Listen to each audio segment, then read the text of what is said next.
Lilo is one of the many brown tabbies that we have at the shelter right now. She's about a year old, and she came to us as a stray, so we don't know, again, a lot about her. But she probably was owned at some point because we color coded her as orange. She likes attention and affection. When she first came in, she had a little scab on her nose that was shaped like a heart. And people really liked that about her. It made her unique. But since that has healed, and so that's fallen off, so she's still just as cute. She just doesn't have that cute little heart on her face anymore. She is one of our animals that has recently had a cold. Many of the cats on the adoption floor will at one point or another get a cold. It's very similar to the types of colds that we get as people. They have sneezing, runny nose, nasal congestion, weepy, watery eye. They just don't feel great. So we take them off the adoption floor for a period of anywhere from 7 to 14 days, and we medicate them and make sure that they get better.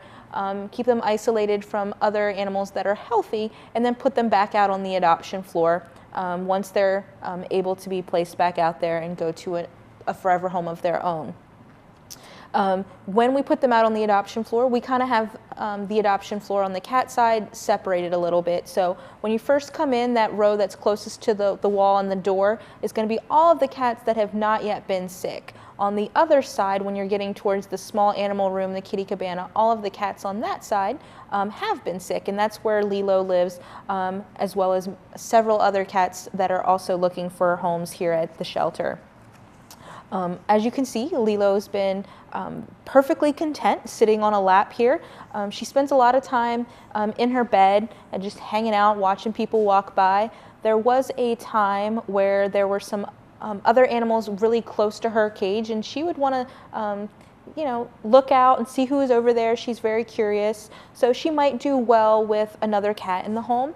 But just like we talked about with the guinea pigs, you don't want to just toss two animals together. You want to make sure that you're giving them supervised interaction, for shorter periods of time, then increasing them so that they can get used to each other. Not all animals are the best of friends right when they first meet. And some animals might not like each other at all, but that doesn't mean that it's not a successful integration into your home. It just means that they don't want to hang out, and that's fine. As long as they're not hurting each other, that's all we really need. But if you want to make Lilo part of your family, you can stop in and visit her here at the shelter. If you want to check her application status before you make the trip in, you can always call us at the shelter. Our number is 301-600-1546.